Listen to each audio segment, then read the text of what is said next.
Everybody, today is Thursday, February 6th at 6 p.m. and this is a meeting of the Senior Center Site Selection and Building Committee. This meeting will be held in person at the location provided on this notice. Members of the public are welcome to attend this in-person meeting.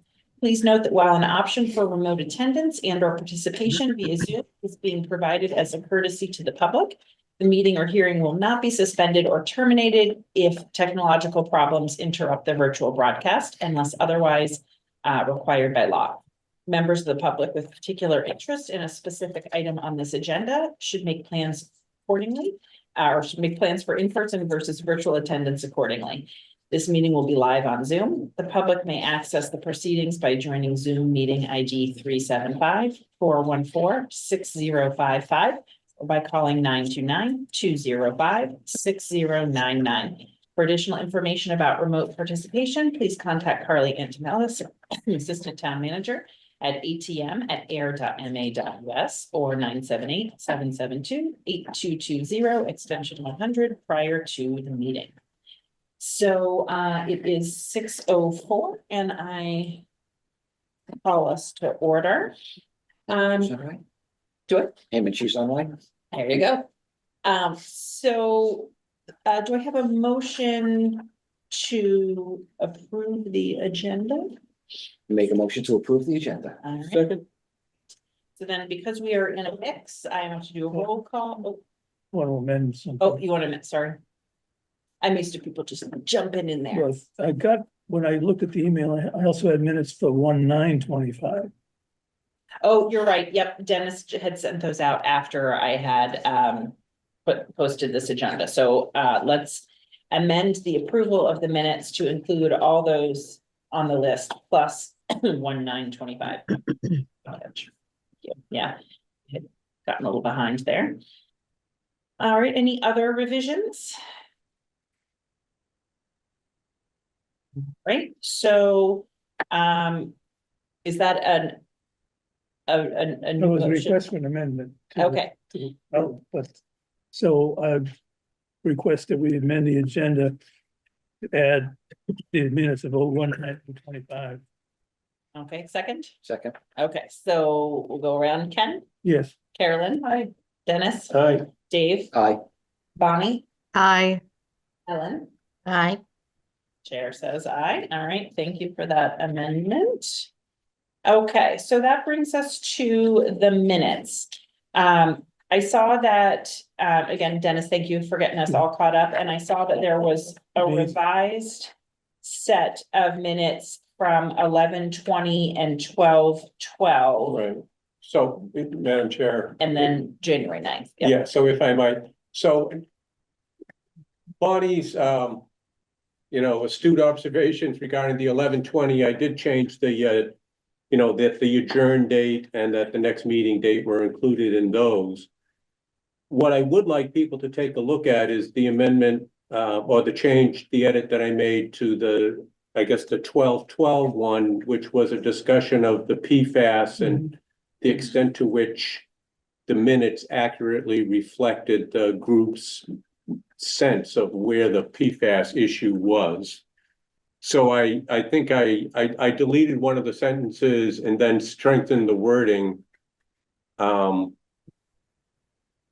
in order to kind of, as Bonnie had pointed out, in order to try to eliminate that as a cause for concern, shall we say. I just read it. It looks fine as written. Okay, Looks What you fine to me. wrote. I look at it today. Very good work. yeah, the stage one environmental right at the top. Okay.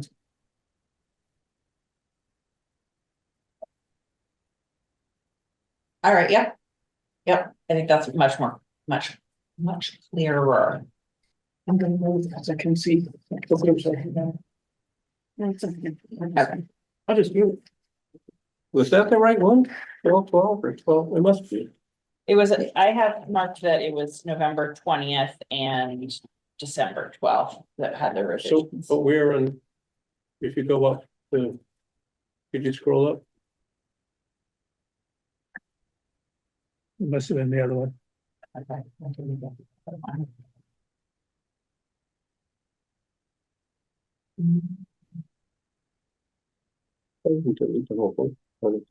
No, you amended it. I was fine.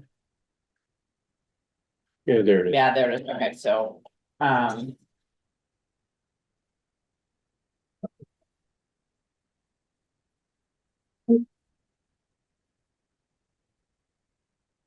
yes, sorry, I had looked at that, I just wanted to. Thank you. see. Yeah. Yes, thank you. Yeah. Okay, so do we have a motion? We could do these one by one, we could do them as the whole list. I make a motion that we approve the whole list as Okay. amended. Second. Any discussion? No, No. Okay, Ken, aye. Dennis, Aye. Dave, Aye. Carolyn, Bonnie, Aye. Ellen. Aye. The chair says aye. Wonderful. Thank you. Great work. All right. So, Have Dan with us. Okay. and yeah, Dan's with us as well online. Okay, so then that brings us to finalizing the OPM selection. So at our last meeting, we had narrowed the 11 applications or submissions down to 5. And you'll see in your packet that I did tally them all up, and Carolyn got me her scores after I had tallied them. But it did not change any of the, it didn't change the 5, like the highest scores were indeed the 5 that we had sort of conceptually narrowed it to. And I don't think. Same order? I believe so, yes.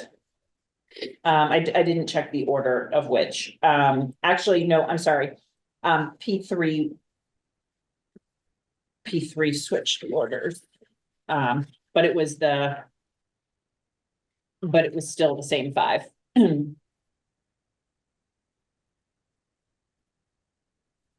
So we're still, it's still the same discussion. I Yeah. guess is the point. It's still the same discussion. So we had narrowed it to PMA, PCA 360. Is it Liro or Lyro? Anybody know? No. Yeah. Say Lyra with that. Lyro, yeah, Lyro Hill, Oh. Vertex Yeah, and yeah. Colors. And I went through them all again, and needless to say, I left my scoring sheet at home. But my top 3 were Vertex, Colliers, and Leroy Hill. And then PCA 360 and PMA were bringing, of those 5, they were then the 4th and 5th. Mhm. I forget which order. All this to say that Can my you- scoring is consistent. Can you just say that again for me, Phil? What's that? Your top 3, I was just making. I had Vertex at the top, Colliers, and then Leroy Hill, Okay, and then PMA and PCA 360 were kind of from 4th and 5th.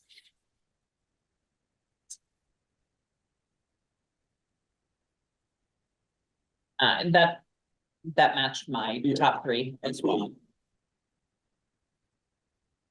Oh. Any I want to go other? around. and say- Oh, yeah. I wasn't sure. We'll what you- discuss it, I yeah. wasn't sure how you wanted to do it. Everyone seems to jump in with.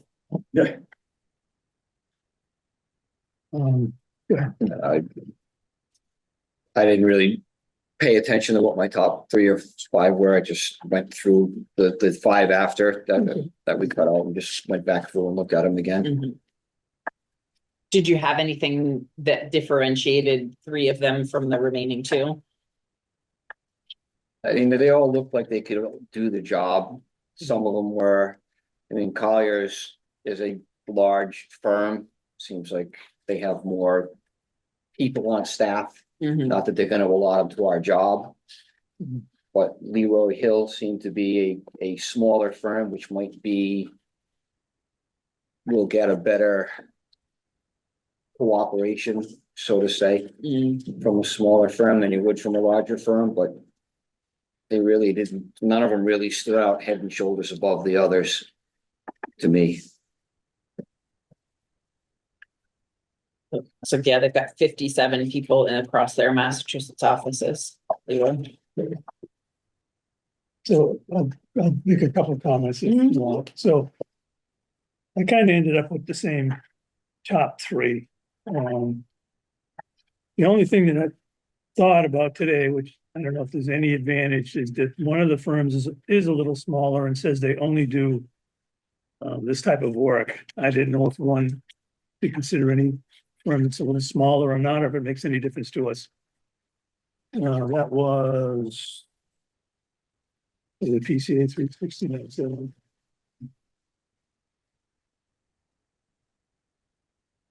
Who made consultants, I think was the other, some of those smaller.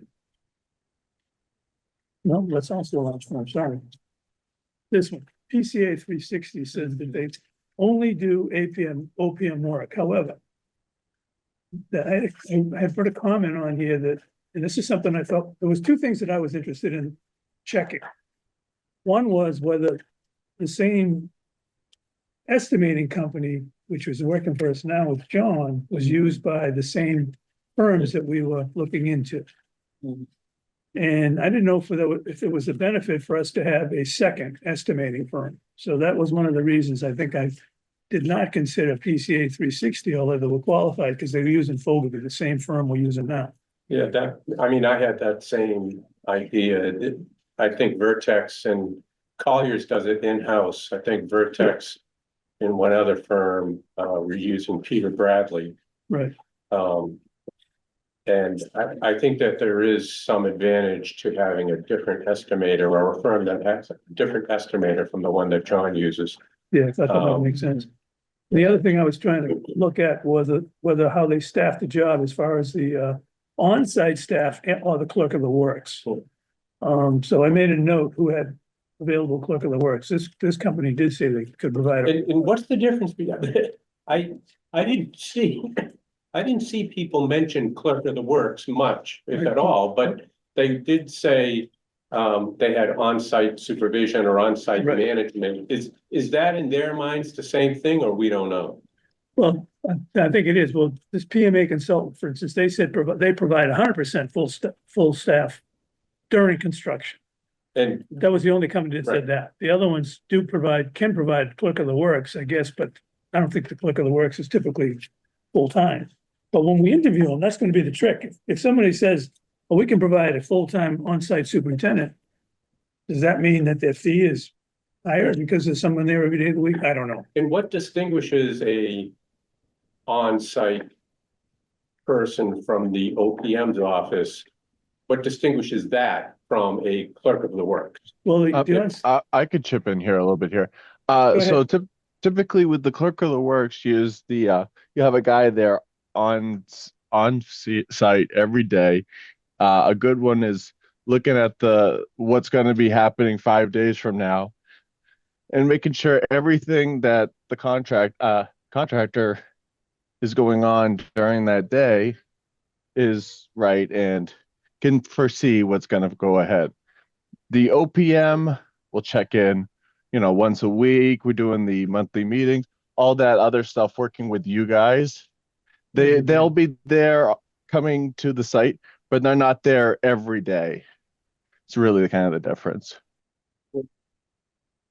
But we will want to make explicit in our conversations with the OPM, is this a clerk of the work? Because it's required that we have a clerk of the works. I mean, somebody who has that job title and those official state sanctioned responsibilities. Right.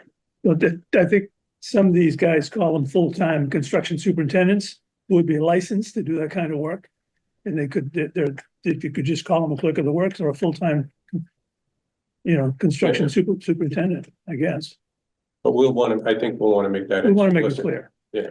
So, Dan, do you think in your experience, there's any benefit for the committee to go out and get a clerk of the works that is not related to one of the firms, or that doesn't matter if the firm? No, it doesn't really matter. Doesn't really matter. But I've found that having a good clerk there has definitely made the job kind of run smoother. Yeah. So we're going to want to look at the works no matter what. We'll get the. I think so too. Now, the cost, is that going to be incorporated if we say we're gonna want a clerk of the works, are they gonna put the cost for that into their bid?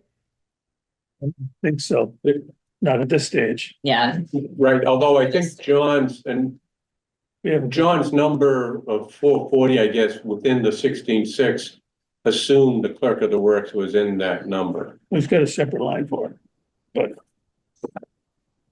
I don't think we've given the contract based on clerk of the works. I guess we can put that out as not Right. being important. yeah, I'm not sure that that's gonna be Okay, so I'll a take that defining away. factor for the schematic design phase. One of Oh, the other thing that I looked at when I was reviewing it, sorry if it's still my turn, but was I wanted to see who had solid MEP staff in the firm, you know, the mechanical, electrical, and plumbing, you know, fire protection, those kind of engineering help. And most of them had that. And the other thing was if they had experience installing solar. So some of them did mention that, and others never mentioned it. So this company never mentioned that they didn't, no solar information. So I guess I was gonna put them out.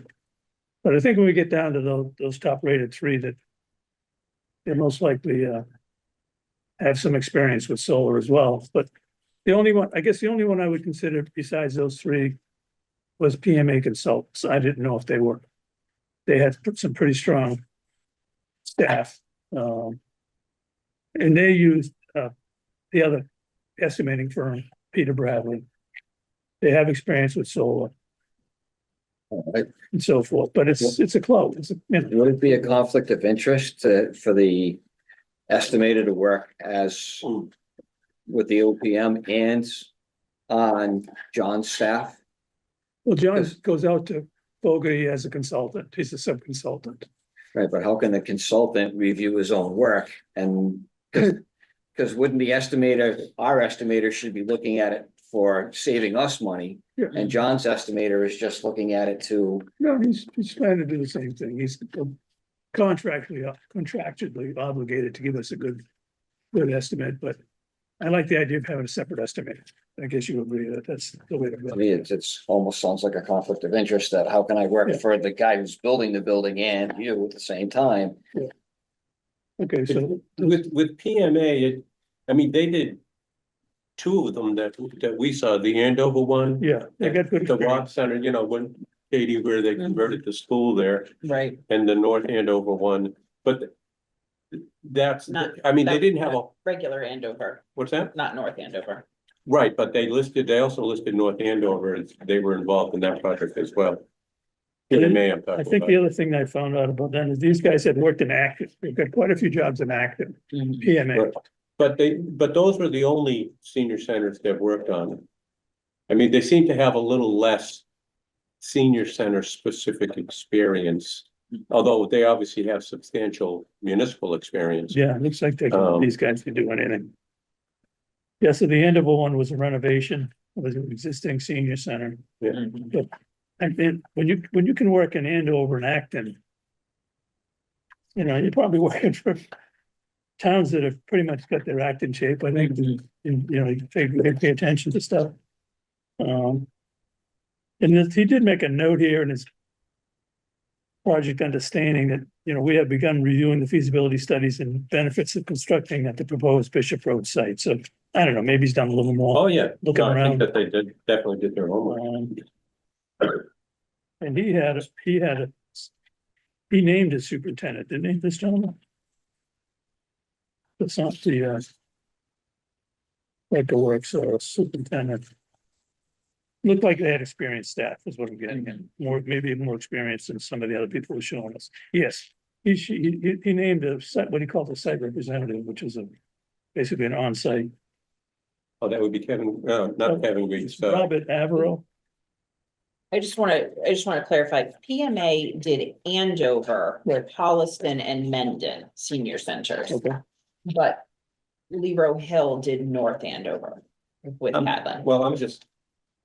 This is my PMA. Yeah, and I'm back here, I'm looking at their list. So PMA did not, Andover, but not North. Oh, that is weird. PMA did not, they only did a renovation for Andover. Yeah, right.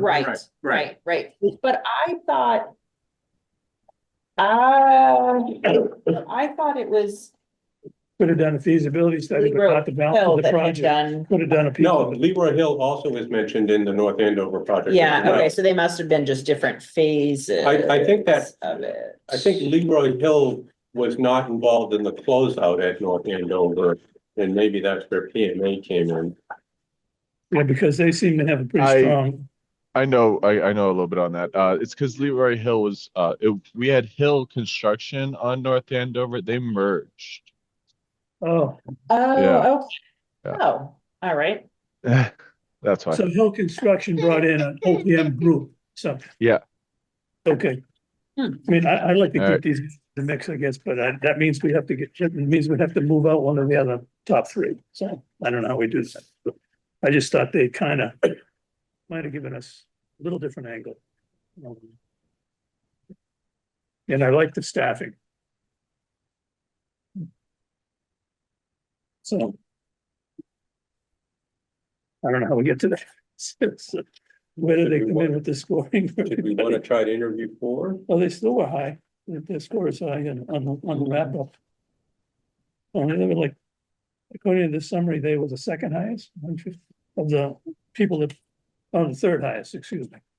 So I had, with Carolyn's in, I had Collier's at 212.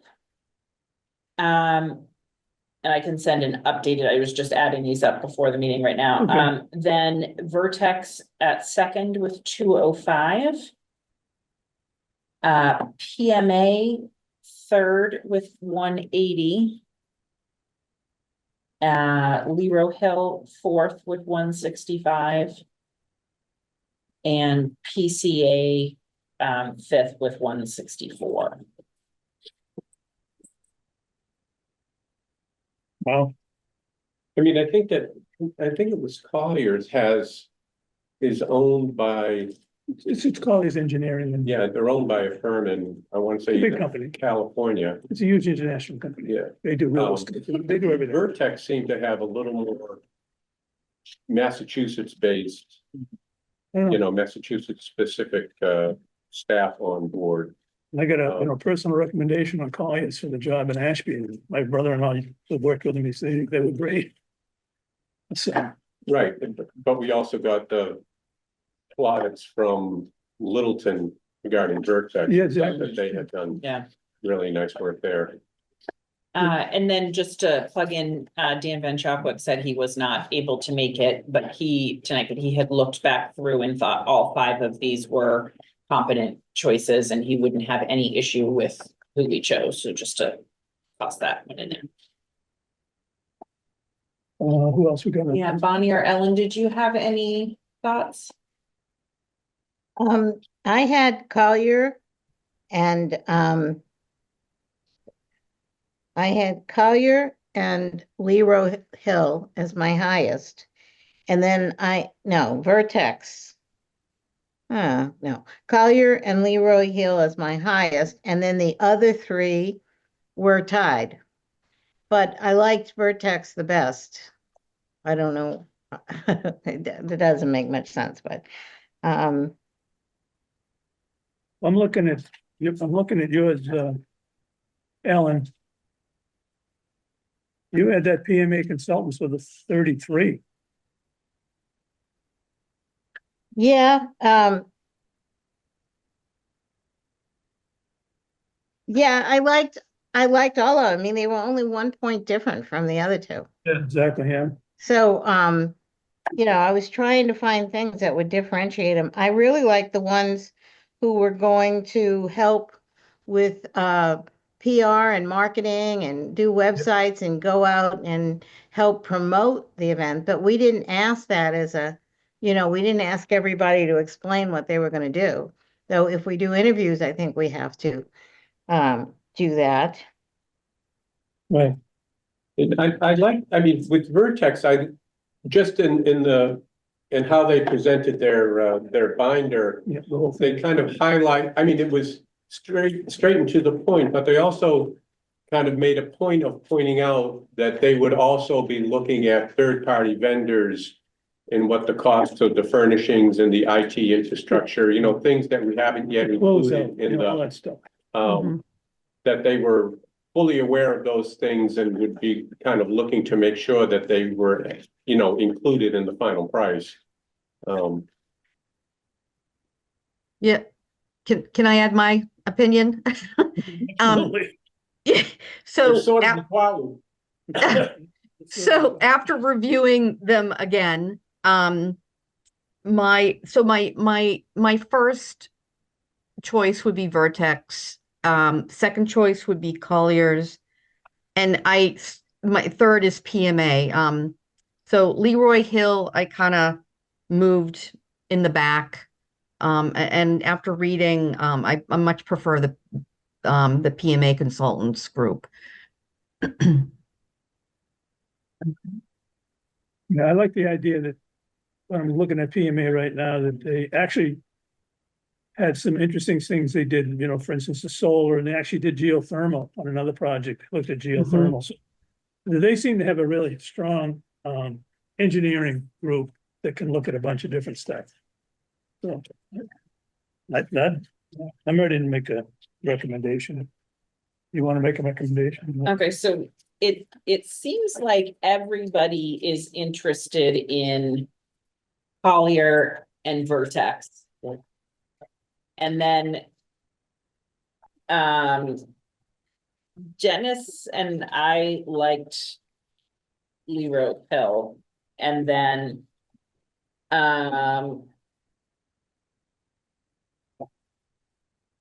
as did Ellen, but then you and Bonnie liked PMA.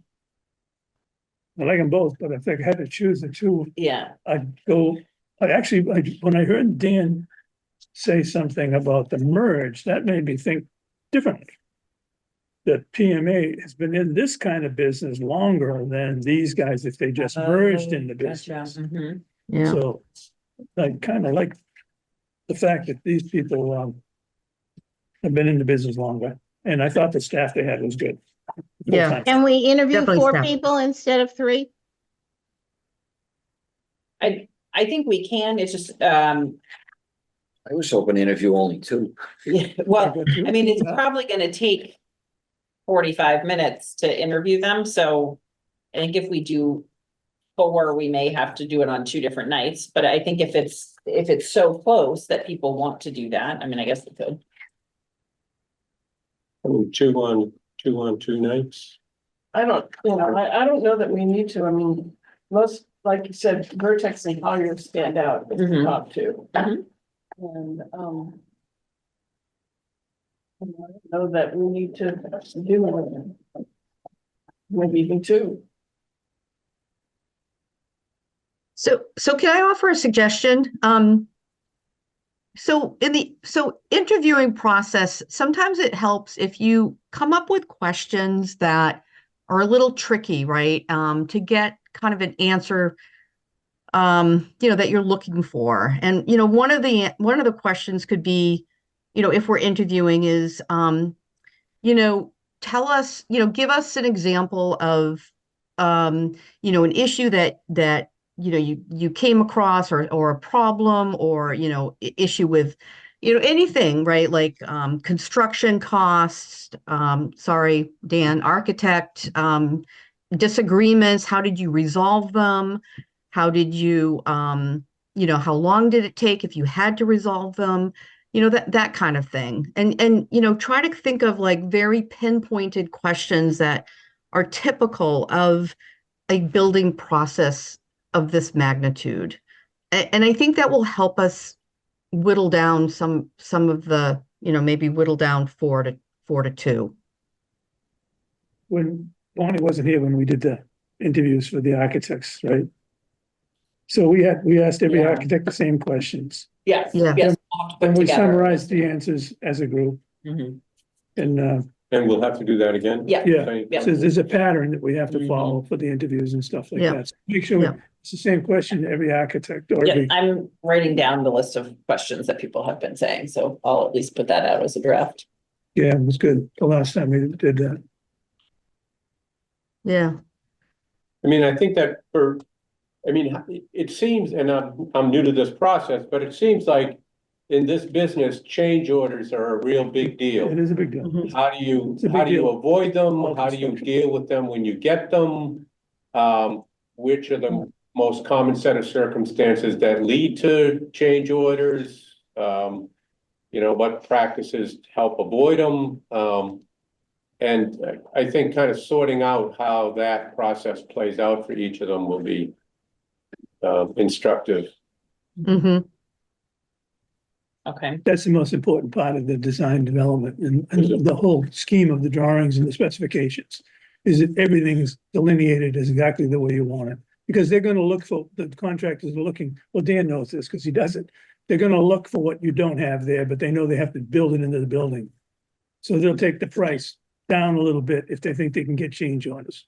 So the idea is to make sure you don't get as But be during, clear as possible about not having change. but during the construction process, it seems that they're inevitable and you're gonna be having some number of change order, and I don't know what makes it excessive, or you didn't do your homework, so now you get a lot of them.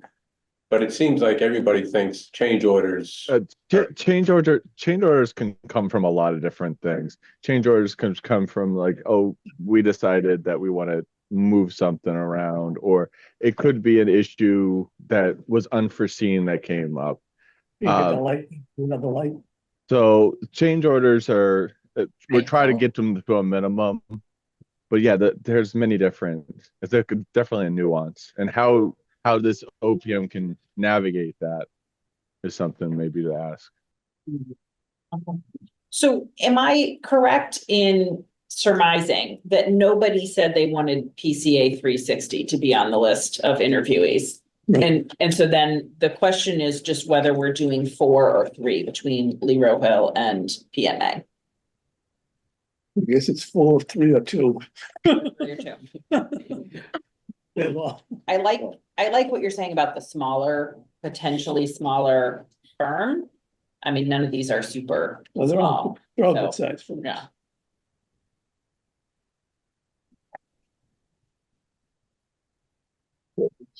I think we can just do the top two. Collier and Vertec, and because the longer the more interviews we go through now, we have to go back. Now we got to do 2 weeks of interviews and then 2 more days of discussing, and now we're It takes time. Right, it does. So I guess if there's The legal any process. chance that we're not gonna like either one of these, well, after we it goes interview both them, then ways, we yeah. can always say, okay, well, we didn't like either one of them. Let's schedule another. So if we choose 2 though, how much more of a time-wise would it be to do 3? it isn't, it's just Can we meet in the middle? Like, let's meet in the middle and do 3. Great, I okay, like the idea of doing 3. All right. I think it follows the same concept that we're trying to do. What's in the best interest of the town? If we only did 2, would that sound like maybe we didn't do enough? Mhm. I think it's a fair, And I think that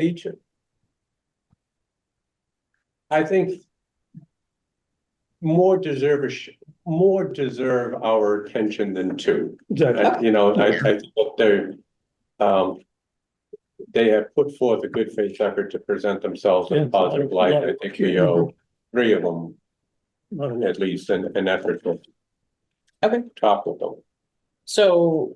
Which who- 3? So let's go around and say who you would like to have as your third one, and then we'll just see if there's consensus. So walk me through what Dan had said about the merged firm between Leroy Hill and CA 360. Let Dan say it. All right. Dan, could you explain the merger or? I don't know the whole details exactly. I know we worked with Paul Kalos, with Hill Construction on North Andover. And things went well there. There's a young guy on staff that was very green. But working with Paul, it was great. When it comes to, I recently just found out that he wasn't with that group anymore. So I wish John was here. He could tell you more on that, but I So, don't. so Paul is no longer with Hill. Yeah. He's now with PC, he's now with, No, I don't know who he's with. That combined. He was with Hill International. It was just Hill International at the time of North Andover.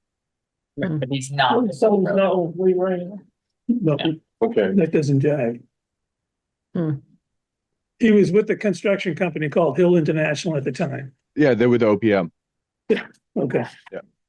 But you don't think he's with this company, the merged company anymore? which- No, he is. He is. That's No, what I that's thought. not it. Yeah, no.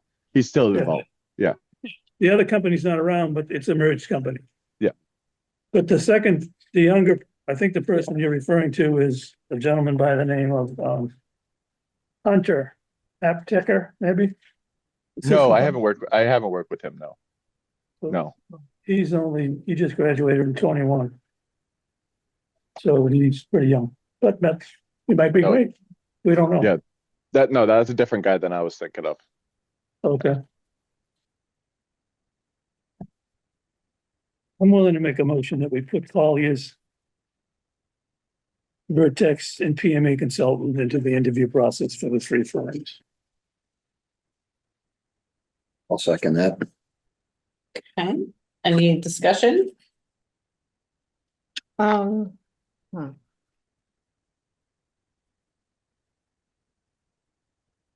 Bonnie, was that a beginning of discussion? No, that's all. no, Oh, that okay. one, I think. Okay, all right, gotcha. Okay, so, No. oh. Ellen, did you have something you wanted to add? well, looking back, I mean, as I say, originally I had the same score for the two of them. High-low, what is it? Leroy Hill. But looking back, Leroy Hill only showed 2 people for staff that they were recommending. Exactly. They had a wonderful plan for public outreach and helping and all of that. But I did like the personnel that was being recommended by PMA better. So I guess that's fine. Yeah, I like the fact that PMA has some geothermal experience. I think, where our site like really, really good for geothermal. So, We want to look at everything. We have a great site. We can make almost anything work there, but certainly any kind of energy efficiency, cost efficiency, we're going to look at. Okay, so we have a motion on the floor to advance Vertex, Colliers and PMA to the interview phase. And, second, okay, and then Ken, Aye. Dennis, Aye. Dave, Aye. Carolyn. Oh, Bonnie, Aye. Ellen, Aye. and the chair says aye. All right, wonderful. All right, so then, when do we want to do interviews? I mean, they need to be notified and, Yeah, they need to be notified and then, This is where Dan was helping us. right. So since he's not here tonight, does it make sense? The 17th is a holiday, but does it make sense to try and schedule them on the 18th or the 19th so that gives Dan enough time either tomorrow or Monday to notify them and then to have a week's notice? Yeah. Okay. I Yeah. will. so we want to set it up. I mean, the logistics would be similar to what we did before, all 3 same night, back to back to back. I like that idea. Yeah. Makes the reception area kind of. Where are we gonna interview them, here or at town hall? I think that will really depend. On what else is going on in town hall that evening, but we could always choose to have them, if we need to do it down here. We could have them wait over there, I guess. It's not perfectly soundproof, but It's awful. yeah. My preference would be to do it at town hall. Yeah, I do. Okay. So Yeah. it's much, just a totally better environment. Yeah. Okay. Mhm. So why don't I, check town hall's availability The 18th. on Tuesday. the 18th or the 19th and see if we can.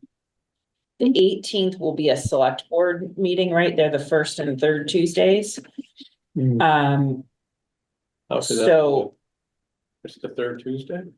Yeah, it's the the third 18th Tuesday. is the third Tuesday. Wow.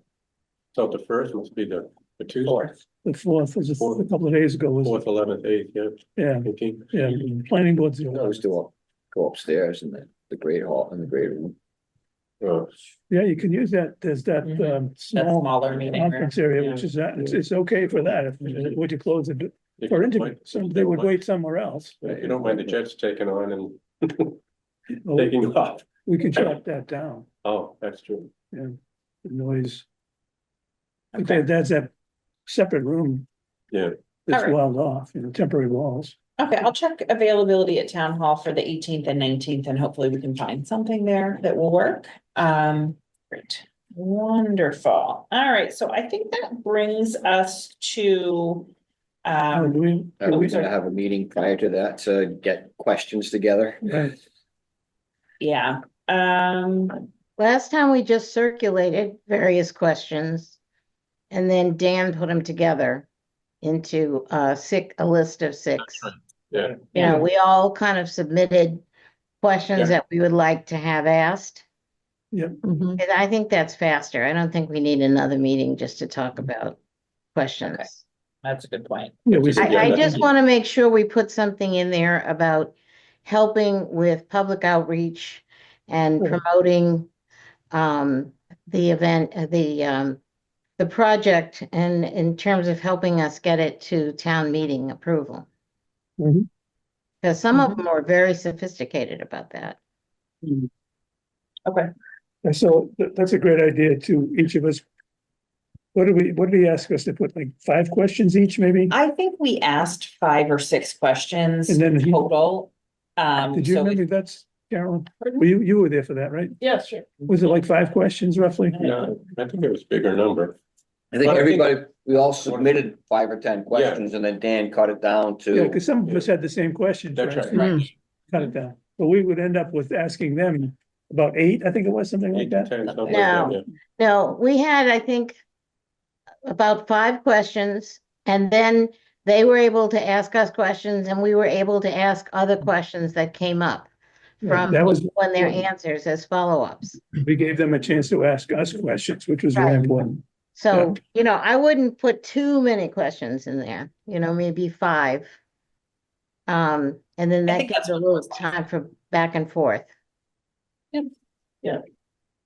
That leads to a discussion, you know, it's really the discussion. Right, well, so I think just as, this would not be one of our questions, but I think it should be a question, Mhm. just in general. How do we approach the fee question when we have these guys in front of us? Should we, here's what I'm trying to clarify. It's not clear to me with these proposals that what we said in the RFQ, which was the job goes from here to the town meeting through schematics, is clear in their response. It's like their response might be too inclusive all the way through. Oh, right, So we only have a budget that we can commit to get us through the schematics. or not even that perhaps. I think we're gonna get it through. the I, schematics. I think it'll be okay. So So that's what I'm trying to, so when we sit them down, is one of the questions just in general. Do you have an understanding that, the project at the moment is only from here to the fall town meeting?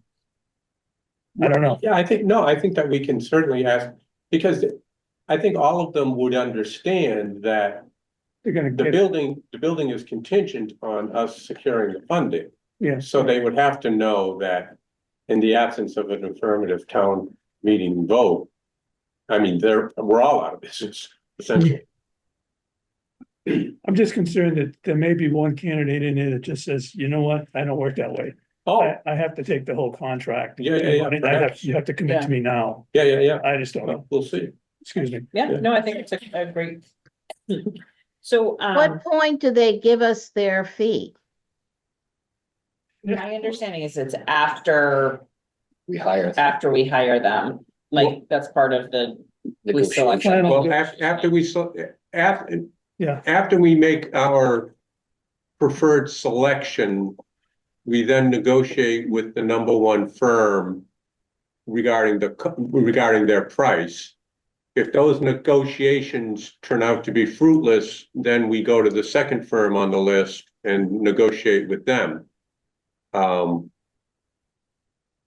Does that make sense?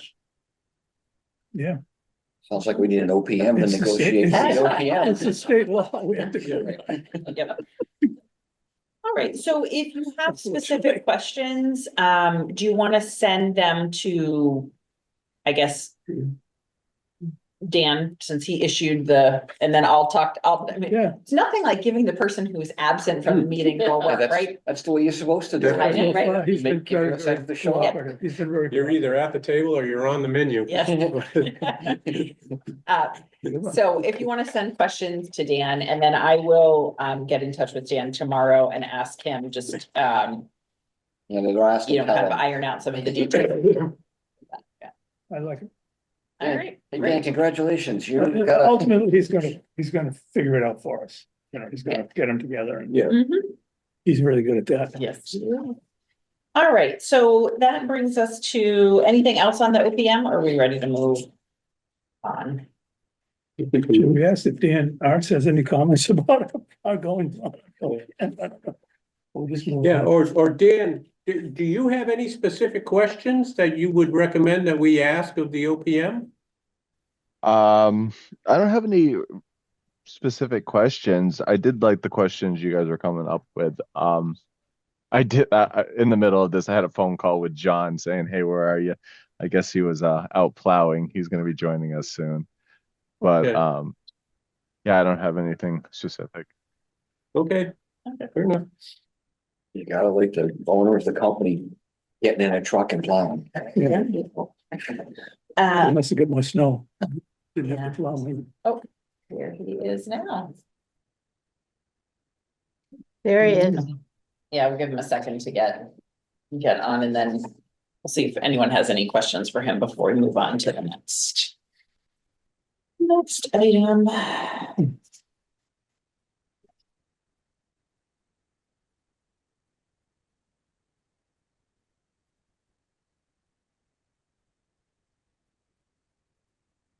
He's on now. Welcome, John. Hello. We can't hear you. Yeah, I was out plowing, unfortunately. I got distracted. And Dan called me saying, "Why aren't you on the meeting?" And I said, "Oh my gosh," so here I am. I apologize. No need to apologize. We've all been there. Plowing's more fun. It is. I love it. My driveway's 3/4 of a mile long. It's gonna be.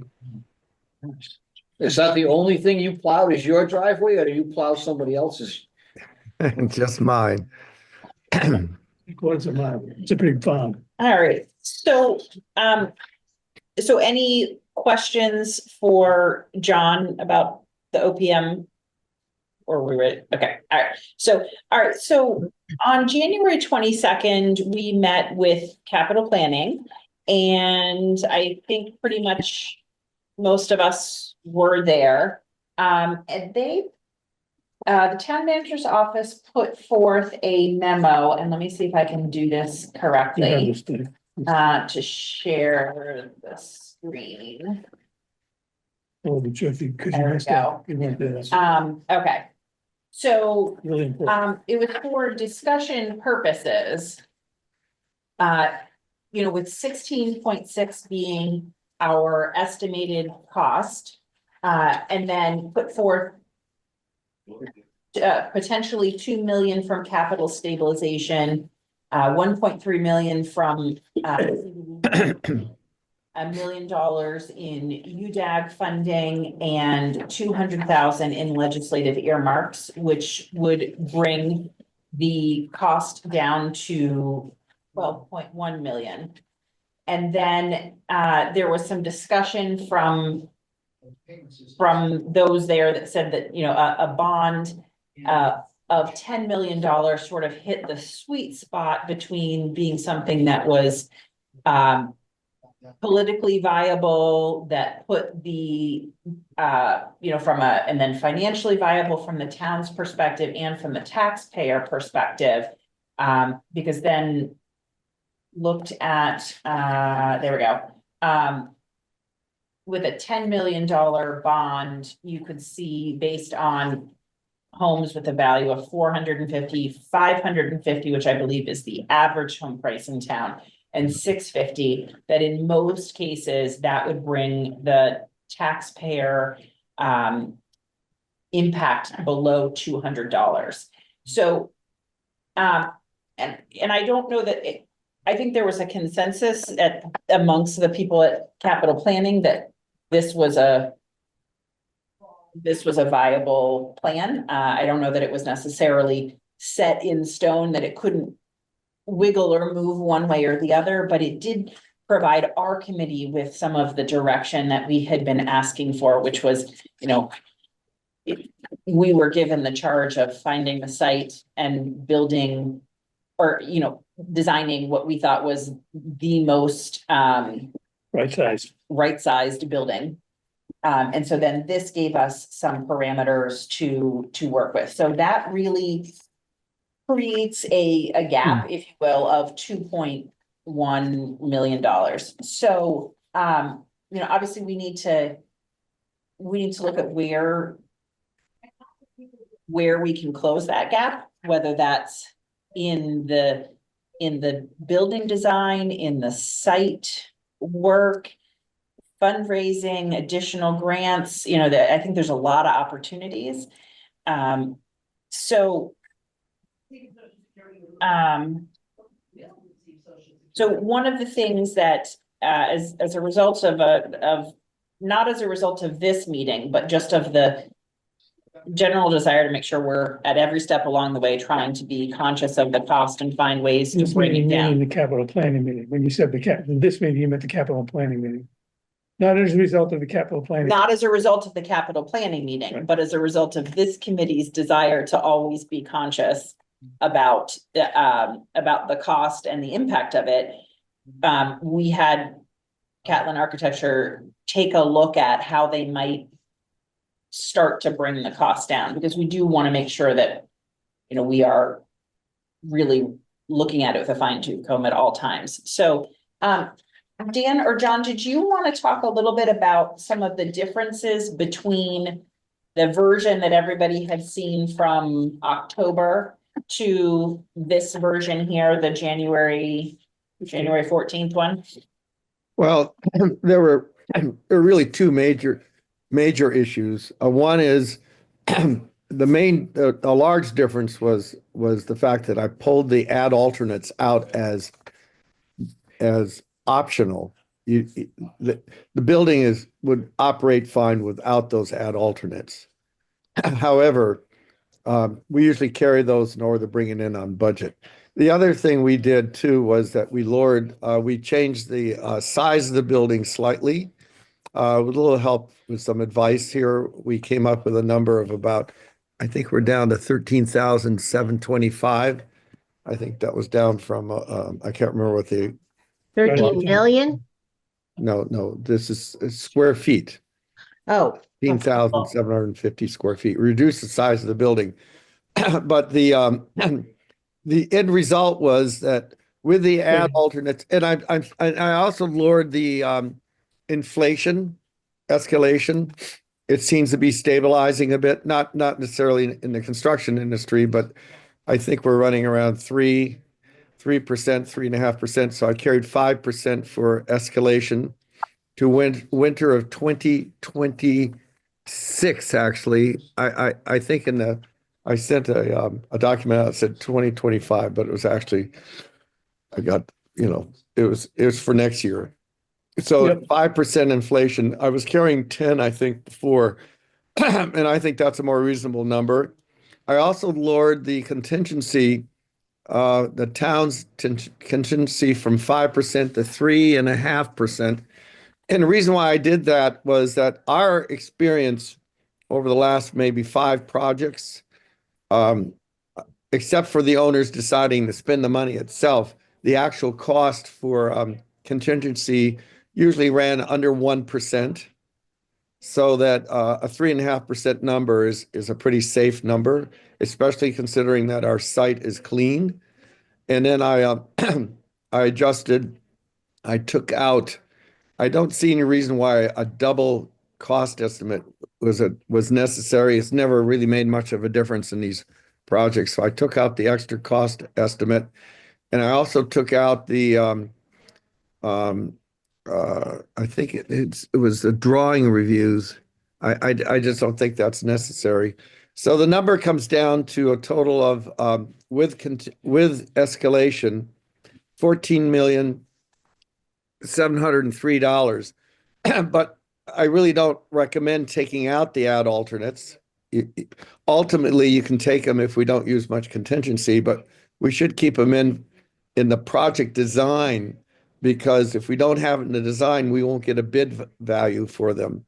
So that I dropped out the covered walkway around the building, which is a pretty big number, and left in just the partitions, and I think the other one was pickleball courts were still in there. Yeah.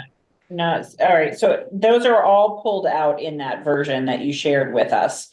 And just as a reminder, as we're looking, this 14,703,000 does not does that include, oh, that does include the 1.4 for utilities. Okay, good. I just wanted to clarify that. Excuse me, John, just for a second. Do you have that list with you, John? Yeah, I do. I have it in front of me. So I think you just said that you took out the walking roof out of the ad alternates. Yeah, it was 312,000. It's in the ad alternate. No, it's eliminated from that. When I redid the numbers, I Line 30, What? I line added up 30. everything but the Well, 312. without ad alternates, and then line 31 is the total with the ad alternates. I get that, yeah. But Yeah. I thought he said he took it out of the ad alternates. He The took all. walking roof is out of the ad alternates. Well, it's still in the list that we have. I know. I left it there as a reminder of what it was. I probably should have I should have put a line through it. But again, if we don't have it in there for the schematics, how are we gonna put it in if we decide? You're not. It's gonna be out right now. The walking roof is completely out of the deal. The only things in there are the pickleball courts and the 2 partitions. Okay, so that doesn't quite match up with what I'm looking at here. So Oh, there's another one coming, I guess, Okay. right? So- You see it on yours? Doesn't it still? No, it does still say that, but I did not add. no, I left it there, but I took it out of the actual number. I'm not calling it at 634,000. I'm carrying it, I think, I can't remember what it was, 240 or something. 250. Let me Okay, see. all right. Did I say, wait, hold on a second now. I made this up. Let me just, wait. I think it is still in there It's- because you got about 600,000. It's close enough. Yeah. So if we concentrate on the number without the ad alternates, we're on the same boat, the same page. No, I have the ad alternates all in at 307,000. I do not have that in there. Did I not send you that today? No, It's dated, This is dated 14 January. yeah. How about if I send it right now? I don't know why it's not there. I don't know. Well, I'm concerned at the idea that the walking roof is completely dead. Yes, it is dead. You can't afford it. If you want to afford it, we'll put it back in, but I took it out in order that I thought the goal was to try and get this thing down to a number that the town can handle.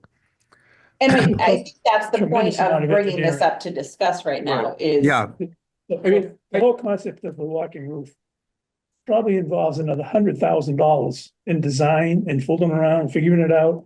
The 312 bid to build a thing is probably short of what it takes to really do it, because you're gonna. Oh, yeah, you add up everything into it, it gets up to, I think, I don't have the number right in front of me, but I'm going to send this to Katie right now. You got your email there, Katie? Yeah. No. I mean, but for me, the walking roof, I didn't see it on any other building anywhere. right. The sidewalk stays, but not the Yeah. roof. But I think that for strategic purposes, I think that when the presentations have been made to the people and they've looked at the building, the walking roof kind of adds a kind of complexity to the structure, and it Lot of adds kind of a that people look at it and they say, oh my God, why do we need all? I mean, what's with without it, the building looks simpler. It's gonna It look looks clean. kind of more straightforward, what people would typically see. Therefore, I think they tend to be more favorably disposed to, yeah, that's what it should look like. Plus, because the concept that Katie was going for initially is gone anyway. I mean, because, It's not what you enclosed. really wanted is enclosed. Right.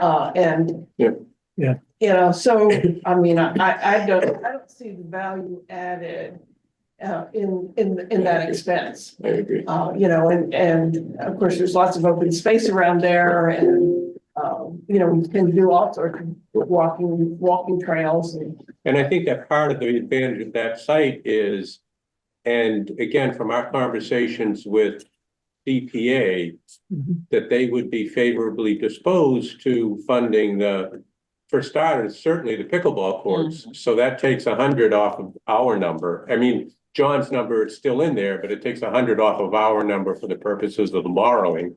Right. But instead of the 312 that's added to our number, and I'm just talking, we could have $350,000 of CPA funds to install exercise stations or walking areas out down towards the river, et cetera. Yeah. So, We might not get permission to do that. We got plenty of room on this site. but John, I noticed that for the up top, you have the owner's project manager at 400 and the clerk of the works at 85. So that totals out 485.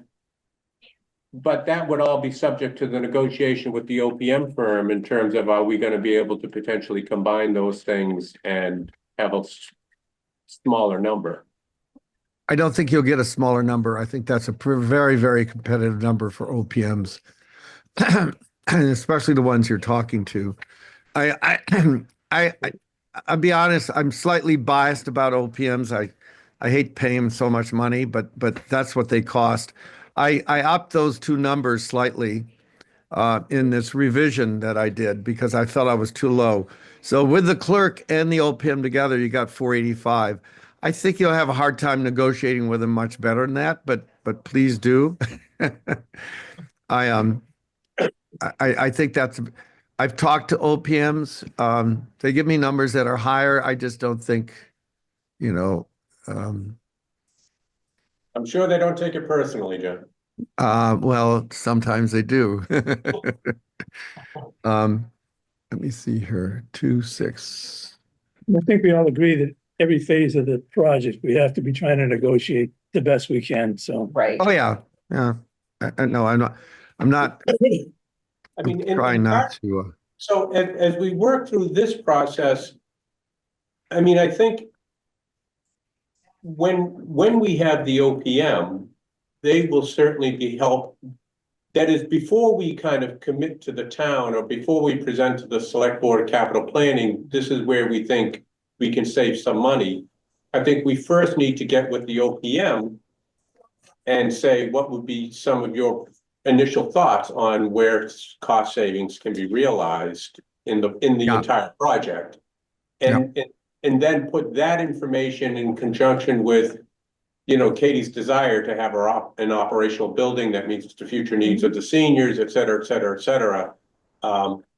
Before we tell the town we can save money here, there, or wherever. Yeah.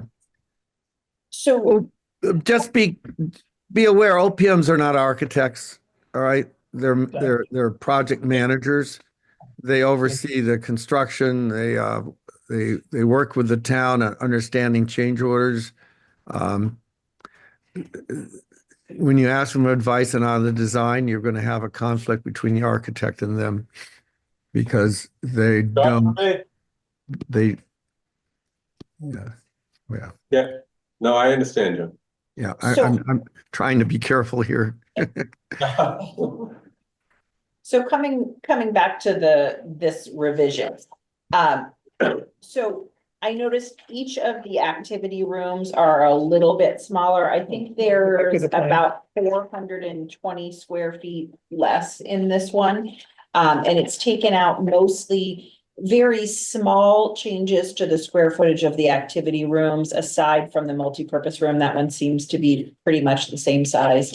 The other thing I noticed is one less workstation in the staff area. So there's 3 instead of 4 in that sort of cubicle area.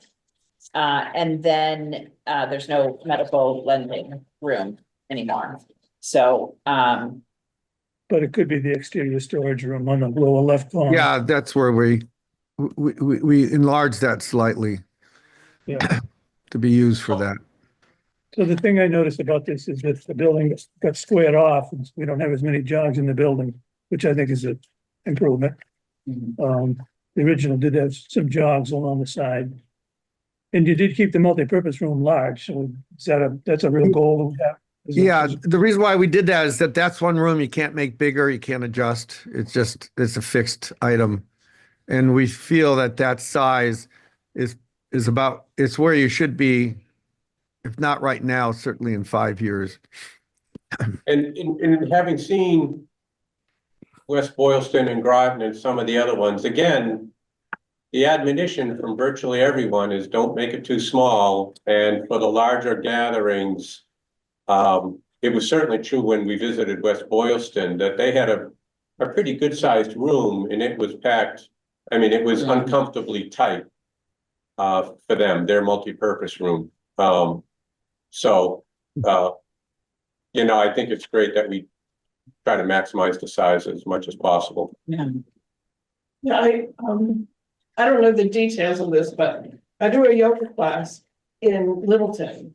And right now we meet in the library, in this room in the library, and of course, they're opening their new center, March 11th. Yeah. But our yoga class is not gonna move to the new center because the new one doesn't have a room as big as where we are in the library. Mm. And I mean, that's How many just an people do you anecdote. have in that yoga class? She capped it at 25. So that's a big room. That is a big room. And do you think she would have attracted more than 25 if it were, 30, 35 if it were available?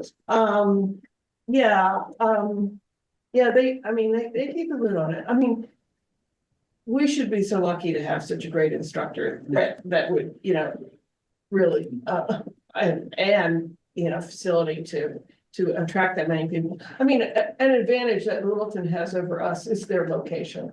495 and Route 2. It's just like central to the whole area.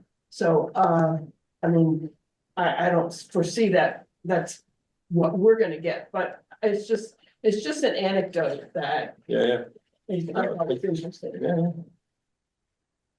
Okay, so let me just share this real quickly and I'll distribute this to the, Did you want to share the plan up on the screen at all?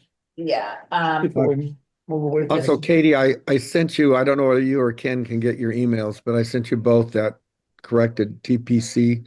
yeah, I've got it shared now. Can everybody see it? Yeah. Okay, so the big difference being line 31. So in the version you have with everyone has in front of them, it's 15.3. But it's really supposed to be 15, even 1510, but without the walking roof included. So I will distribute that to everybody. Thank you, John. I appreciate that. Yeah, thanks, John. Okay, so so that, those changes bring us a good way towards that, and we know that there are still, the town manager's office says, pencil sharpening to be done related to the utilities estimates, and hopefully that will be coming in. If Dan was here, he could provide us with an update. Do you want to surmise any of that with National Grid, just as a timeline kind of converging, or? So Dan, had a meeting with National Grid this week on Tuesday, I believe it was. Because I talked to him on Monday and he said he was meeting with them on Tuesday, so I barged in and he let me go into the Zoom meeting on Tuesday. Where he had the engineer from National Grid and representative from Mass Development, Jim Morris, who's the utilities director at Mass Development, meaning he's an electric, water, sewer, similar to what Dan might do. And National Grid, the engineer, whose name I can't remember exactly. I thought we were gonna get more of a definitive result out of the meeting, but he basically committed to the fact that they can finish the design within 2 to 3 months. Then I asked him the question about, well, we need an estimate, because we have to go to a town meeting in the fall, and that's another department. But the long and the short of it is, it looks like it's gonna take them 2 to 3 months. There's no charge for the design, and we'll get a design. And the design is based on going not anywhere else except from basically the Park Street side over the tracks to our site. Dan had brought in the gentleman from Mass Development because he thought there was a glimmer that they may want to help us and come from their side at the triangle, or what do we call that section of the road. Then the gentleman carefully pointed out to us that they don't even control the road. They only have an easement on the road because that's US Fish and Wildlife. So as soon as you go beyond our land, Mass Development simply has a right, an easement on the road, and it's US Fish and Wildlife to have that road. So does So that, that basically was the end of even trying to go that way. Plus there's wetland, there's a lot of complications going that way. So does that have ramifications? I know that Dan had said that it would be kind of, in terms of engineering, advantageous not to have a dead end on the water, and if they could, so gonna have getting to- water sewer down the street. we're not gonna go that way. There's pretty much no way you can do that without going to US Fish and Wildlife and wetlands people. Well, everything we want is that will slow us down more than we have enough slowdowns is what I'm getting at. So it was cleared up pretty much that there's no misunderstanding. National Grid only has to do one design from one point to the other. And it's gonna be up to them to figure out how to get it across the tracks. As a side issue, it turns out the National Grid, I'm not sure if you folks understand it, they're expanding that substation. That substation came before the planning board and it came before conservation because there's a wetland between the street and the substation. And they're doing a lot of work on that substation and the transmission lines. But on top of that, they're gonna be going underground into that street, up to the corner of Park Street and towards the center of Ayer, underground, for some redundancy in their work. That hasn't even come. It's just so the gentleman showed us another drawing there. So they're doing a lot of work there. So are they gonna go down Bishop Road underground? They're gonna go That's gonna be back to about- Park Street underground from the trend and then down Park Street for some redundancy in their system and pick up another section of their system on Park Street. So if Dan was kind enough to point out to them that the project we're doing might not be a big project for them since there's a lot of other work going on. And could they think about that in the way they approach the design and cost of the project? So that's about it. So 2 to 3 months, which should still be okay for us. And then maybe, who knows, a month after that to get an estimate. So by July, so they still should get it should be early enough for us to know for what a real number is in a few months. Almost in the same amount of time that it would take John to finish his schematic design. So that's about it. And that, and the water line is strictly in-house. Our area DPW. And they're not gonna try to tie in with Devon's down the road. No, Maybe. I don't believe so. And then we'll have to compensate with flushing the lines or whatever has to happen for a dead end. Maybe that comes up later, but it's seemed a little complicated. Uh, Yeah. So it's US Fish and Wildlife that basically gives them an easement through their property. It's fascinating If stuff. they're still, if they're still in They're still- business 3 months from now. Yeah. Yeah, right. Exactly. Might be a helpful hint. Yeah, That's a bigger conversation. Dodge. we still can't change that to the Dodge mission in action. numbers. So, and I think we talked about this at our last meeting, but, bringing on the OPM and then the need to go through a more full environmental review process is really gonna bring us, we're talking about fall. Hopefully a fall special town meeting, but worst case scenario, fall town meeting. So I think kind of all of this is gonna converge together nicely, the end of schematic design, when the utilities design will be done.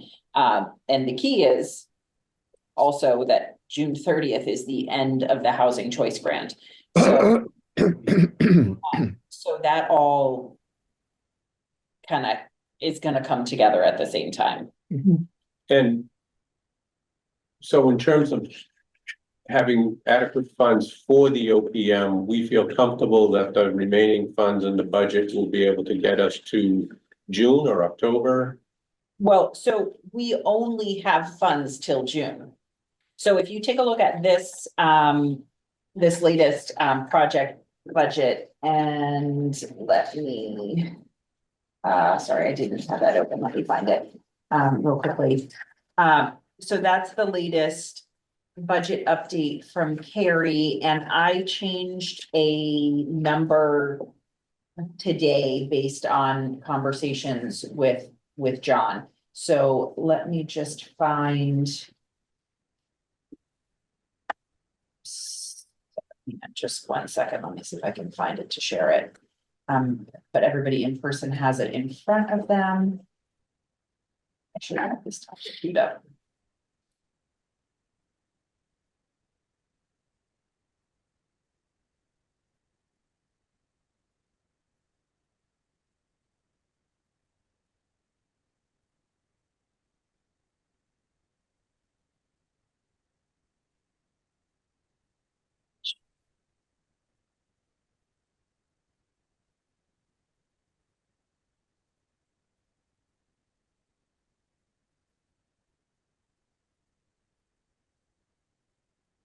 Okay, can everybody see that? All right, so. Okay, so, as you know, there's a couple sources of funding for this project. The blue area, the ARPA funds, we have already expended those. There's the housing choice is what's in that sort of red bracket, and that reflects all of the payments we've made to date. And then there was a little bit of capital funds left, the UDAG funds from the previous efforts to build the senior center. So then in purple, down at the bottom is what we've sort of earmarked as our anticipated expenditures. So I left the $10,000 that's still outstanding for the end of the feasibility study, even though we know that that may be a fluid number there. We now know that the National Grid design fees will be 0.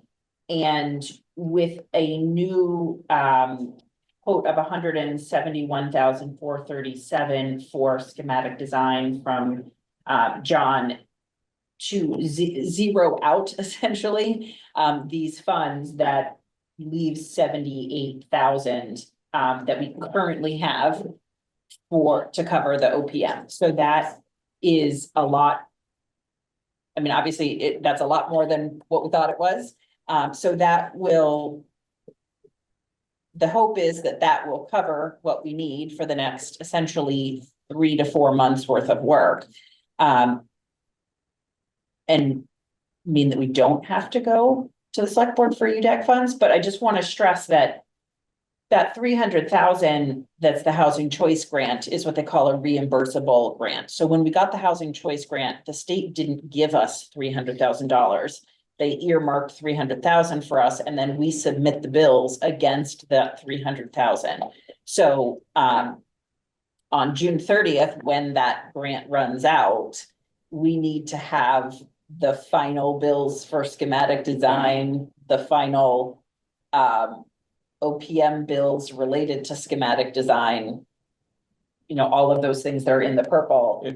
I'm sorry, we need to have those bills by June 30th. June 30th. okay, the bills, but all right.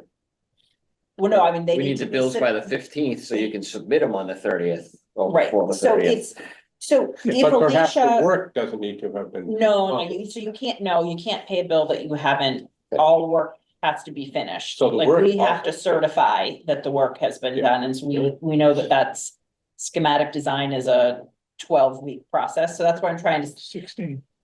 12 to 16-week process, so we're really kind of. Part of the reason we're meeting and trying to keep this OPM process going is that we have enough time, but we don't have any extra time. In order to get all of these things done. If Alicia in Economic and Community Development had her way, we wouldn't spend anything on this grant after April 30th. Because that gives her adequate time to get the bills submitted to the state, to get the reimbursements done, and to get the year closed out. The town's fiscal year closed out. That may not be possible in this case, but we can't bill anything after. That takes place So- after June 30th. So that, in terms of questions for the OPM, I mean, making it clear that that's. Their work has to be substantially or completely done for us in terms of this phase by June 30th. Well, the work they can bill us for, By whatever they June, bill us for. by June 15th. Yeah, They may see it differently. They may want to apportion it out a little further, but yeah. So that, Aren't Well, they it's- supposed to be helping get this pushed through the town meeting, which may not be until August? well, yes, that's right. But that's- Their scope goes beyond, that's right. for the, And so, Potential. that's Right, their scope's where, different, that's right. so that's Calendar. where, so we have the 244,000 in housing choice. And 14,000 in the UDAG funds, so that's where Carrie's job comes in. Carrie decides which of these three buckets of money to bill in at any given phase. And so if we have funds that we think are gonna go to the OPM after June 30th, then 14,000 is what we have. Cause everything else we can't bill after that, but it's still under the same total of the 78,000. So basically, really everything except 14,000 has to be done by June So 30th. the OPM could basically say, I've got $60,000 worth of your work, here's the bill for that, and then you'll be the other 14,000 when we get to Right, but I town mean, meeting. but part of the town's fiscal policy is I, as the staff member, have to certify for every one of these bills, have to certify that the work has been completed. So the work has to be completed in order for me to submit the bill for payment. and Yeah.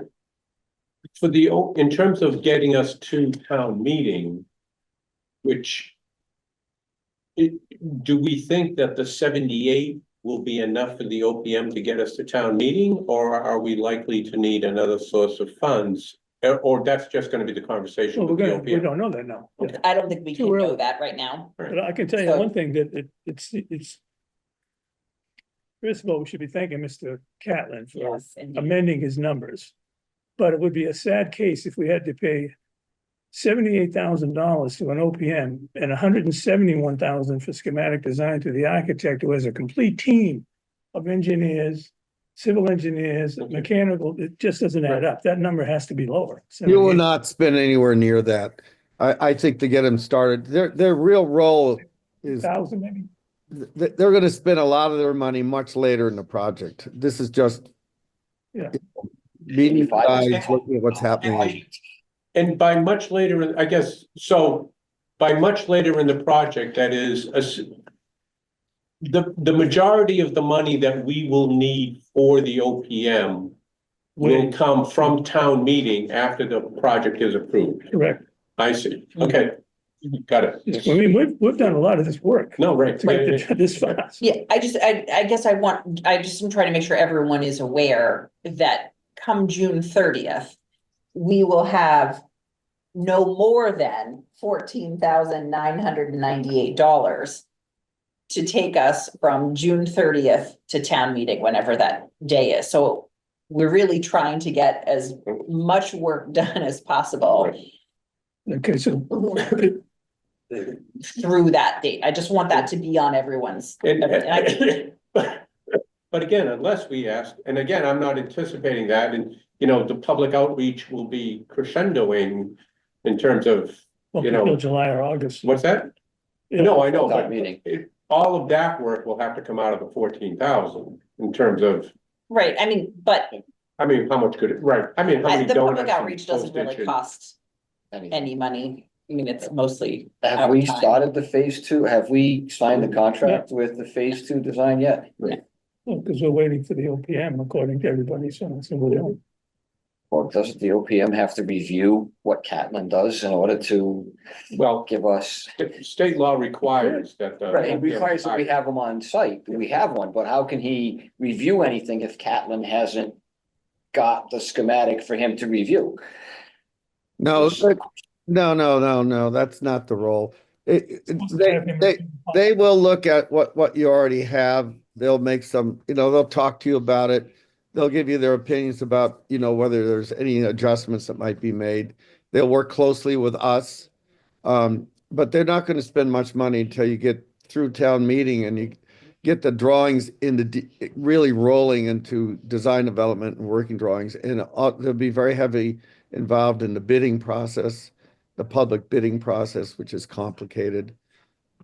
Their money is going to, and then they generally chair with the architect all construction meetings on a weekly basis, which is a very intense, that's where a lot of money is spent.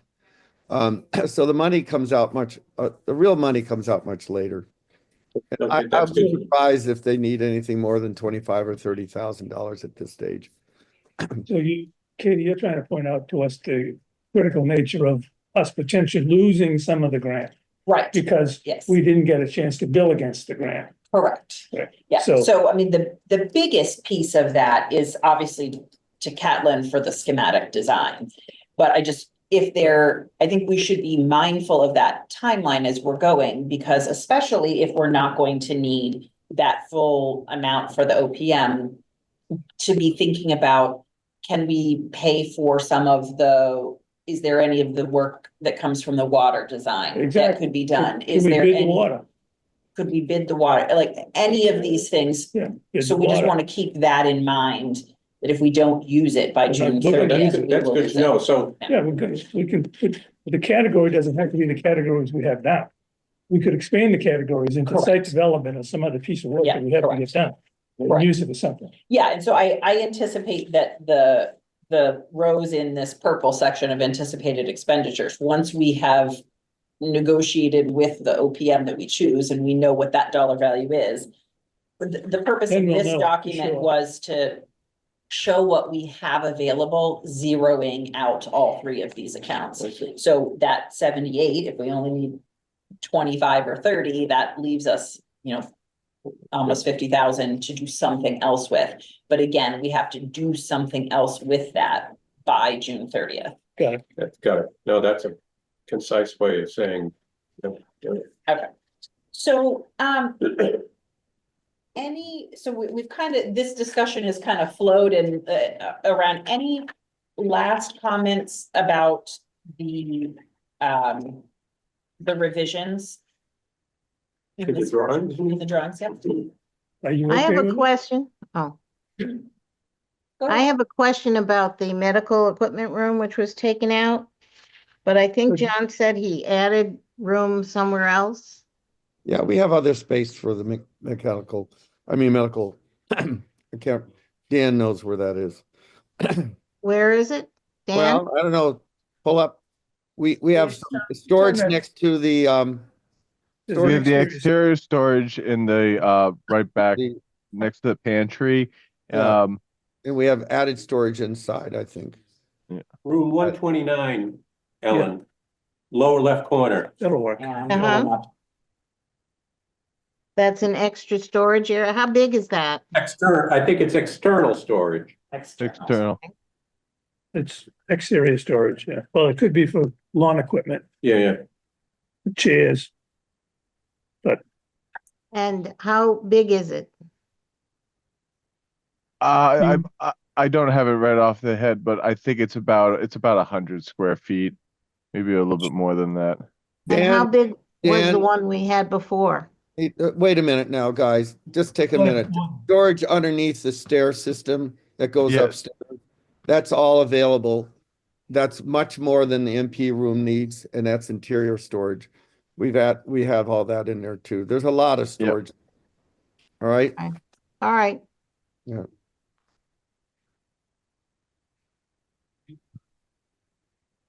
That's a good question, though. There's some of the front of the building too. But that's the material you use for taking care of snow and stuff like that. Or outdoor furniture and On those patio tables. In the winter. Are they gonna be movable or are those gonna be on cement columns and just permanent? And John, you said those could sit out, right? Yeah, they do, and if you go to Wilbraham, they're all durable. I think they're plastic or some kind of material that they leave all those out. They just move in the umbrellas.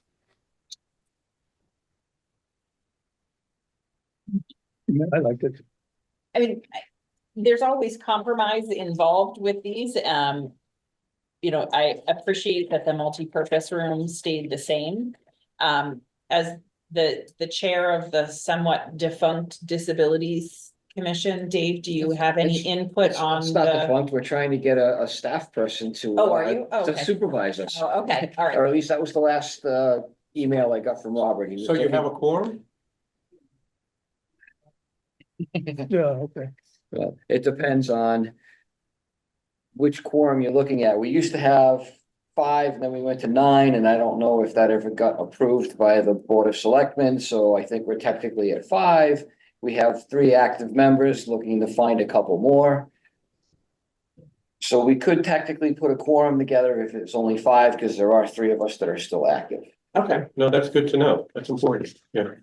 You know, because it has to be, because you have to, when you're going for grants and stuff, you have to have a disabilities commission. That's why they try to keep us alive. yeah, okay, so are you okay with this revision? Will have to be. It's a give and take. Any storage we could get would be great, because it's basically gonna help the town. The bigger the better, but if we get 100 square feet, we'll take it. Yeah. And I don't know that it would necessarily preclude us from putting a shed or some Exactly. sort of other more simple building on the property someplace, you know. Well, not yet, but now how do you get the electricity? You have to make sure it's ADA compliant, because if you're gonna have the disabilities commission in there, it's gotta. Right, that's true. No, that's a good point. Yeah, Oh, Yeah. anything is doable. okay, all right. So, all right, any other thoughts? Before we, I have a question. I got a question. John. About the fitness room. It oh, looks yeah, like, Next flop. it's, so it's a different amount of equipment, but there is more space, it looks like, as a clear area. Yeah, you can set up that room a dozen different ways. We're just showing right now just where equipment could go. There's an area where people could stretch on the floor, do various exercises or lightweight training.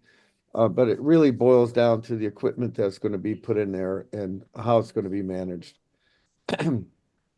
It's a Good. smaller room than Wilbraham, Mhm. and it's maxed out in Wilbraham. It's very busy. Can I put the pressure on John with a question?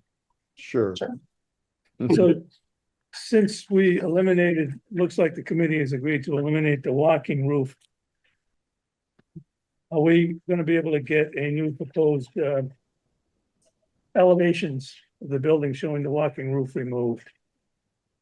And it can, I thought Dan, did you do that yet or not? I gotta clean them up a little bit, make Yeah. them look a little They're nice, almost but done. yeah, We did keep I the could get those sidewalk. along. We did keep the walking. You can still walk around the building for Right. exercise. But, and there are some covered areas with columns, In the but front. not the whole, yeah, Well, and there's, and over to the side where you have your egresses on either. you gotta get out of the building and not have snow on the ground. I mean, I think the drawings or the pictures of the building without the walking route will kind of help the community see a simpler building, which Mhm. they will be potentially more favorably disposed to. Because it simply won't look as elaborate, Won't look as if for no elaborate. other reason. So I guess the question is that something we can expect, John, or should we? Yeah, I I'd could, like to- Dan's working on, yeah, I can get that to you guys by probably the next meeting. you know, Thank you.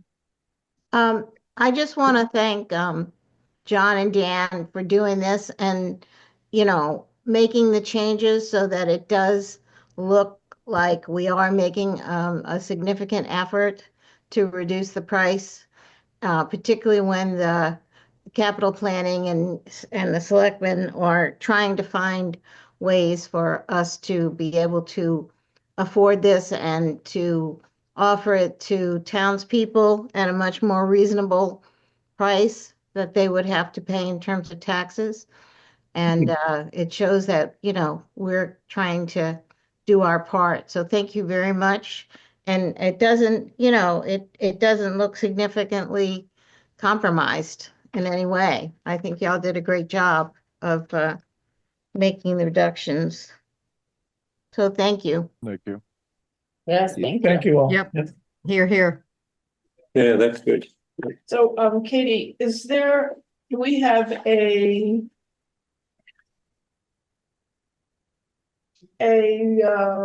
list of grants that we plan to submit to and an estimate of the potential from those grants?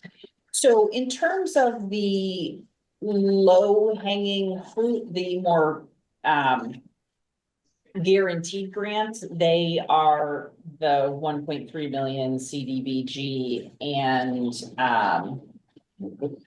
no, that is not the document. I'm still sharing on the other side. Okay. Well, that's Do you have that? Oh, thank you, thank you.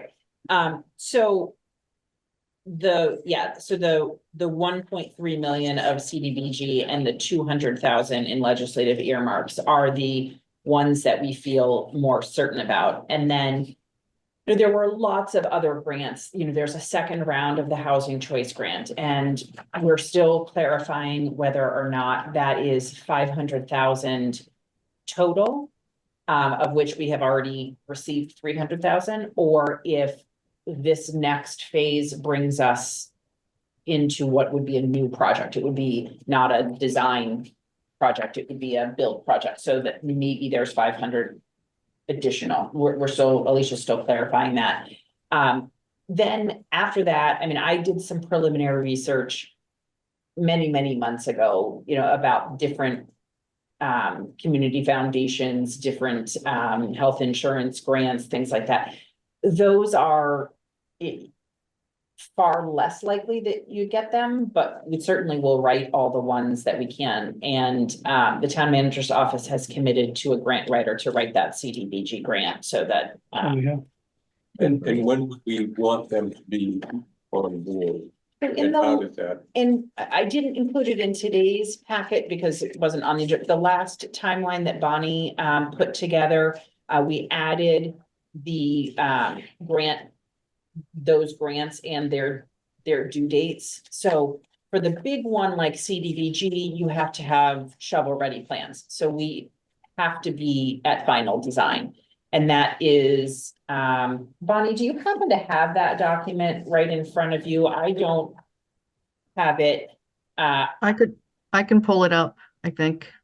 So, and my reason for asking is the cynical side of me is, I suspect that it would be helpful to hold town hall office, their feet to the fire in terms of getting the grant writer on board, to have them teed up, to have their tasks well defined. Yeah. So that, There was a newer version. you know, than this. we're applying for the grants in a timely fashion, we're aware of which grants might be available. Sort of way. So all I would say is that and I remember Robert saying that they would certainly be open to hiring a third-party grant writer to help with this. That they be held to that and pushed along to get it done, because hiring people isn't easy and, you know, I don't know when. Right, if- so none of it is coming up, though, that's the thing, so, Coming up before, let me pull this, okay, let me share this one now.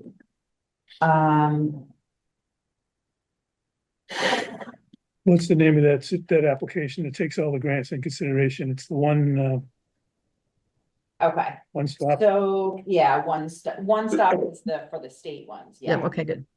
So, okay, so for this one, so like February, we need to be working on. Actually, we need to reach back out to CPC to find out because they would not,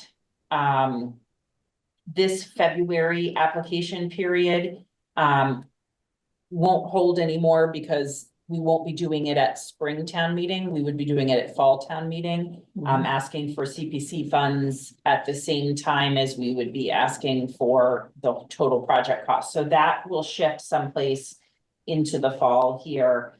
See, the housing choice grant, is due April 30th.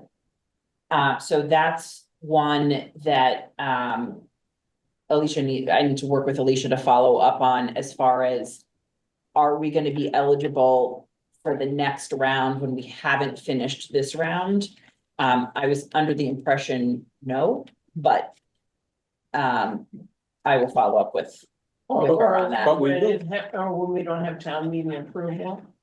Right, so that's the clarification is, can you have is the next round for continuation of where we are, or is it, if it's for building, then we're gonna have to have town meeting approval.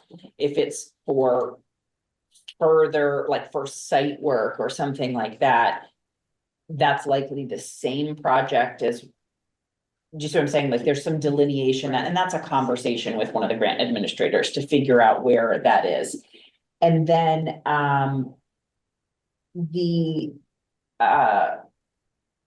the cultural council one for the facilities grant was, sorry, the thing is in front of it, is, December 19th. And then, Bonnie, I don't see, CDBG, we don't have a deadline on that? Oh, no, I'm sorry, No, that's April it's out. 2026. Yeah, Because we won't meet April this year, because we have Right. to have already plans for that. Katie, would it be all right for the committee if Dan and I dropped Yes. out? of Can discussion? can I ask one question before you Oh go? my gosh, absolutely.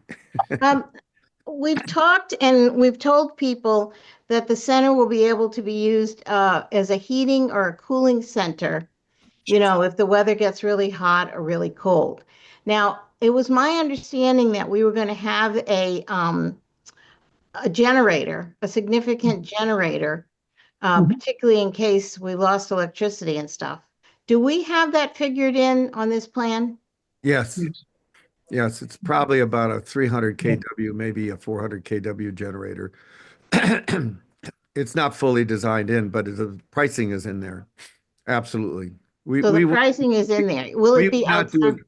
Yeah, we wouldn't do a senior center without a generator.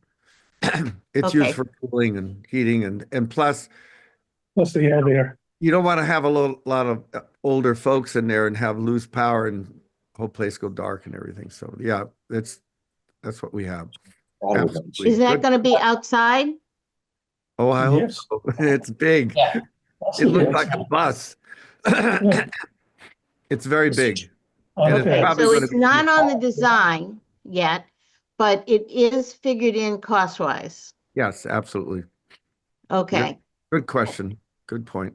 but I know that one of the senior center people said that we might be able to get some funding towards generator, but I don't know where she was saying to get it. Maybe it was the legislature, but anyway. Okay, that's all I wanted Good to know. point, good question.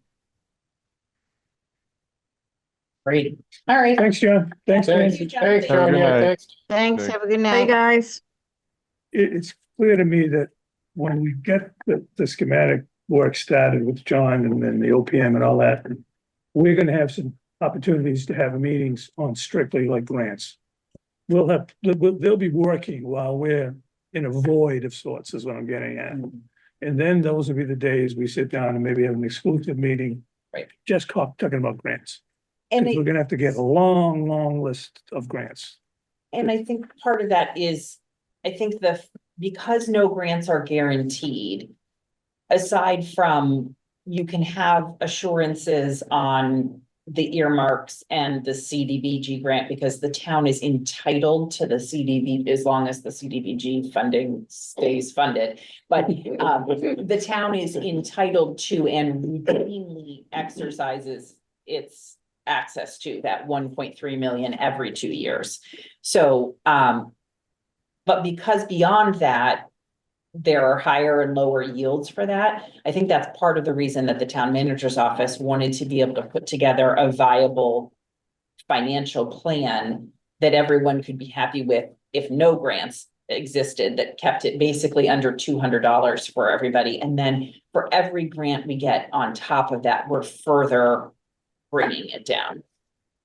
One of the comments that was made by capital planning, going back to that, I don't think I mentioned it, was one member was interested in potentially raising the amounts that were projected by the town manager to lower the impact on the taxpayer, saying if we have a pool of money over here that we haven't done anything with, this could be a potentially very good way to spend the money that is just sitting in the bank.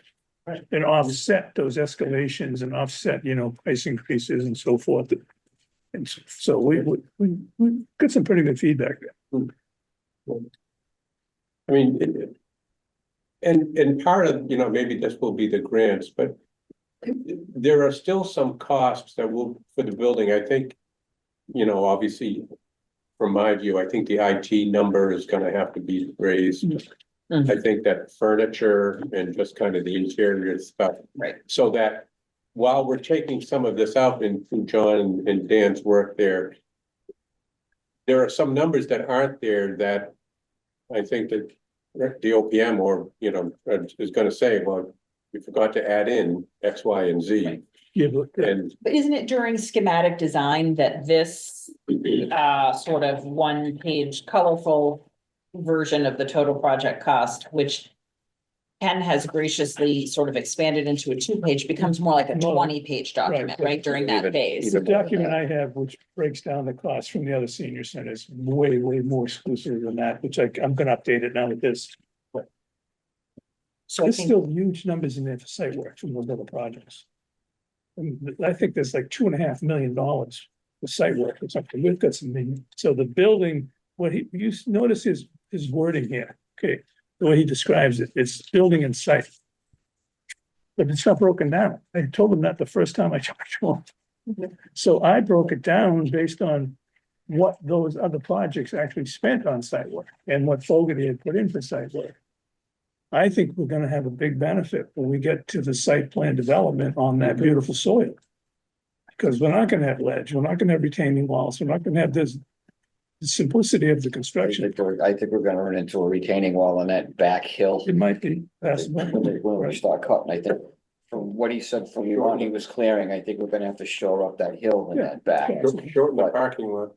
well, But then- No, it's still. What I'm getting at is there might be savings beyond Right, so you're not. what as the close to OPM that. can anticipate. We won't see the savings from the OPM now. It's gonna be after he sees a set of drawings and he can tell us, oh, by the way, the same thing I can tell you, you don't need crown molding, you might save money there. But when we see a site plan drawing that a site contractor can price, then you really know it, but if there's any savings.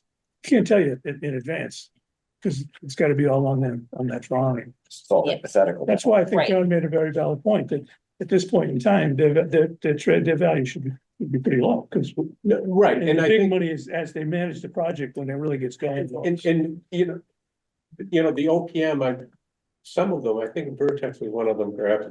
But they had included, what was their fee for the work that they did on that particular project.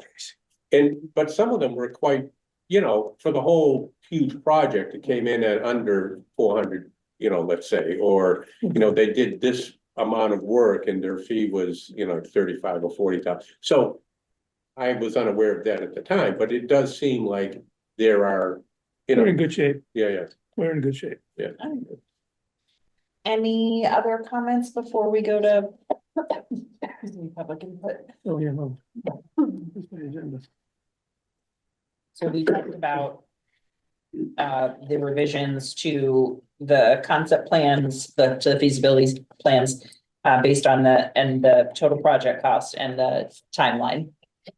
I think we've hit all of those things. We're gonna try and have our next meeting, I think you had clarified that on the try to be the 17th or 18th or 18th or 19th, 19th. yeah.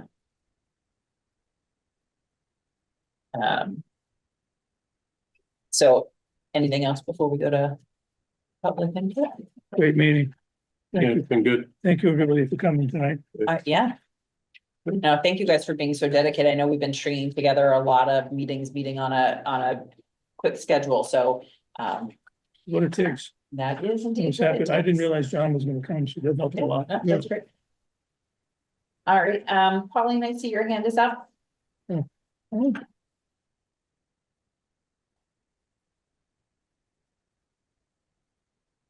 Pauline, can you hear me? Or I think you're on mute if you're talking. She's muted. Maybe she stepped away. Okay. But this is. All right, but I this- figured oh, it there out. you go. It's a Okay, whole new, it's a new screen with whatever the new device Max is using. I'm sorry. Thank you. Great meeting. You all did great. I'm pleased with the OPM suggestions. I looked at all of them the other day. The only question I have tonight, Katie, is the new documents that you all discussed tonight. Mhm. Will they be up on the website tomorrow? Oh, I'm sorry. Yes, they should have been up for tonight. I'll follow up with Max. He puts them up. So, yes, I'll make sure they go up tomorrow. Appreciate that. Other than that, y'all have a good night. Please drive safely. thank you. Thank you. Thanks. Can I get a motion to adjourn? Motion to adjourn. All right, second. That's your role. That's the only thing I can do consistently. Second. Well, under 2 hours. All right. Aye. Ken, Aye. Dennis, Aye. Dave. Aye. Okay, Bonnie. Aye. Aye. Chair says aye. All right, we are adjourned at Who moved and who seconded? 7:55.